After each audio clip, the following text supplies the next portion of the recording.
Welcome to Your Success Podcast. It's Mo here with a very special podcast episode with Mark Wright, the 2014 winner of The Apprentice and now business partner with Lord Sugar. Mark was hosting a Grant Cardone event in London and we jumped into the corridor of the hotel to have a quick chat about his journey, the lessons learned from the gruelling apprentice auditions process, what it's like working with Lord Sugar, and top tips for entrepreneurs and business owners. So I hope you enjoy the episode, and please get in touch on Facebook, Twitter and Instagram, and of course on email at hello@yoursuccesspodcast.com to let us know what you think. Hello and welcome to a very special Your Success podcast here with Mr. Mark Wright. But before I introduce him properly, I'm just going to show you where we're recording this podcast from because it's a little bit ridiculous. You can see here we've just got this sort of trolley. We're in a corridor at backstage at the Grant Cardone event. There's Mark and we've got all the staff in the hotel here. I think the key thing with this is you just got to make things happen when you can. So it's just completely spur of the moment. I asked Mark if he was happy to do it and he said, yeah, let's do it. And just while we're here, we're going to make it work, so excuse the sort of shoddy nature of the filming. It's awesome. This will be the best one. Of course it will, of course it will. So Mark, thank you so much. Thanks for having me. So we'll do a proper intro on the beginning of the podcast, so we're going to go straight in because I appreciate your time. Yesterday in your talk, you said that people are always disappointed when they meet you. Can you just tell our listeners a little bit about why that is? Well, I said yesterday in my speech, and it's saying it in a bit facetious, I guess, a way, being a bit funny, but basically, my name's Mark Wright, and in anywhere else in the world, that's fine, but in England and in Essex, where I live, being called Mark Wright, I'm not the most famous Mark Wright. And everyone's always like, you're not the guy from The Only Way is Essex.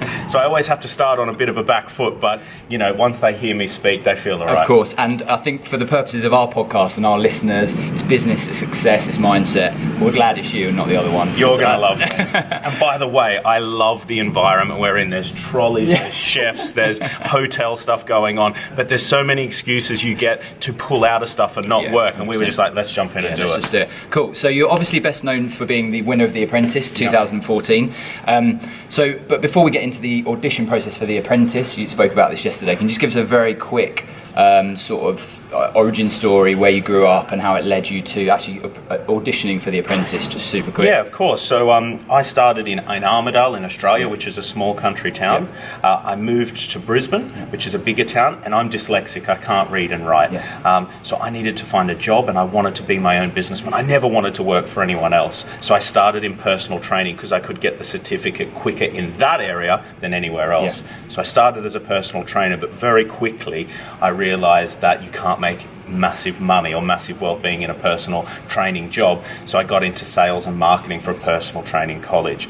And basically what that led to is my passion for digital marketing, my understanding of digital marketing, but fundamentally my understanding of how to take a business from nothing to something. And that really, then I started backpacking. I got to the UK and you know, the rest is sort of history. After that, I had a passion for business, and that led me to The Apprentice. Cool. Okay, so we're going to come on to The Apprentice now. So, can you just go through very quickly? I want you to do the IKEA story in a bit, but just the sort of gruelling nature of the audition process and what that sort of put you through. Definitely. Well, I know some of the viewers watching this may have tried out for The Apprentice, and as I said yesterday, it's one of the hardest experiences I've ever had. We were in an 11-story building. 75,000 people tried out on the day I did for The Apprentice. And at each level of the building, the 11-story building, they eliminate 50% of the people there. So I started with 75,000 at 8 o'clock in the morning, and I left at midnight as one of 2 people. And it was one of the hardest experiences I've ever had. We were made to line each other up from the best looking to the worst looking. We had to do maths problems, write a political manifesto. It was really hard, but I loved it. And then the final test, which you spoke about yesterday. I thought that was really good. I think it's a really good lesson there for our listeners. Definitely. So I always tell this lesson to my staff and to my family and friends is for the final 100. So we went from 75,000 to 1,000 to 100, and they took us to IKEA. And I've not been known ever for being good at setting up furniture. Trust me, I'm not very handy. I always call someone. And basically, what happened was, they took us to IKEA, and we had 20 minutes to set up whatever was in a box, but we didn't know what was in the box. I was leading the boys team, and we ran over and grabbed the instructions, and this table takes 3 hours to set up. We had 12 people in 20 minutes. There was bolts and shit flying everywhere, people using business words. It was like crazy. But in 19 minutes, we'd nearly finished building our table, and the girls were nowhere near us. They were not going to finish it. And as we put the lid on about the 20th minute, the production team walked over and smashed our table up into a million pieces. And I saw two things happen. The girls started crying, the boys started swearing, and it was all breaking down. And there was very few people that just got down on their hands and knees and kept working on the table, even though we'd now lost the challenge. Now, they have a team of psychologists and psychiatrists that build the tryouts for The Apprentice.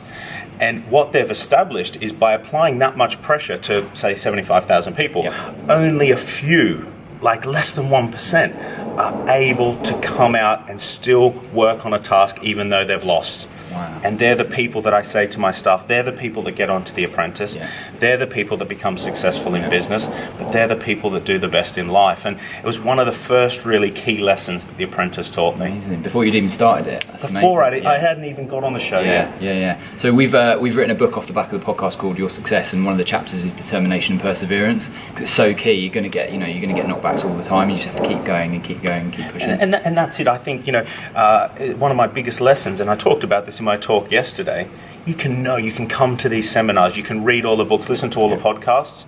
You need to turn up long enough. You need to stay in the game long enough. Perseverance and determination is, for me, 95% of business. 95%. And the huge, rest is mentoring, coaching, learning, whatever. But 95%, because it gets hard. It gets hard for every business person, every entrepreneur, and they give up. And if you stay in it long enough, you'll win. Fantastic. So I know everyone probably asks you this question, but we've got to ask it. What is it like working with Lord Sugar? Oh, look, Lord Sugar, I still can't call him Alan. Have you tried? Hope he doesn't watch. Have you tried? I've tried. I accidentally called him Shuggy once, and it just was like really bad. But basically, try to high five him. I was like, "Hey, Shuggy!" Aired me. No, look. It's incredible. He is a billionaire for a reason. He's one of the most successful, determined business people I've ever worked with. I've learned so much. And look, winning that show is like winning the business lottery. I've been so lucky, and I wouldn't change it for the world. Fantastic. And how much time do you actually get to spend with him? Is it 1 day a month? One day a month. Wow. 1 full day a month. That's the agreement from the show, and it's been the same for 4 years. That's a lot of time for him as well. He loves it. He gets as excited now when we win a £15,000 project as he does as a 15 million. Wow. He just loves. Loves the I was just backstage with Grant Cardone. He saw a $100 bill. He was eyes lit up over $100. He's worth $1 billion. He saw 100 and gets excited. It's the challenge of business and the little wins. Playing the game. It's the game. 100%. You do it for the game. So, if you could give one bit of advice to entrepreneurs or business owners, what do you think is one of the most key things that people, apart from determination and perseverance, which you talked about, what else do you think people should focus on or do? What do you think has been a real key thing for you? Getting knowledge. And this is one thing that people just think people say it. But since I started listening to audiobooks, since I started getting mentoring and attending coaching seminars, my game has changed because you hear things that you've never heard before, and it's so simple, and you'd be like, oh, that's incredible, how didn't I know that? And one or two things like that can change your game, change your business. It makes a lot of sense. It's like reprogramming and trying to get all those old habits and what you've taught at school and from your parents, all that kind of stuff. If you get the correct programming and mentoring and work hard enough, it's impossible to fail. Amazing. And can you tell us a bit about your businesses since you've won The Apprentice? Obviously, you've got. Well, tell us about all of them. Yeah, definitely.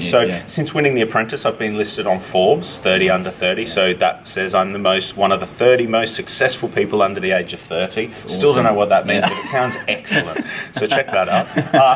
I'm the CEO of Climb Online, which I own 50% with Lord Sugar. I own a PR company called Make More Noise. And Climb Online is digital marketing. Digital marketing. We build websites, do social media. I own a PR company, the one up in Birmingham. I have a property investment company, Right on Property. Good name. Yeah, exactly. It's amazing. Did that take you long to come up with that? No.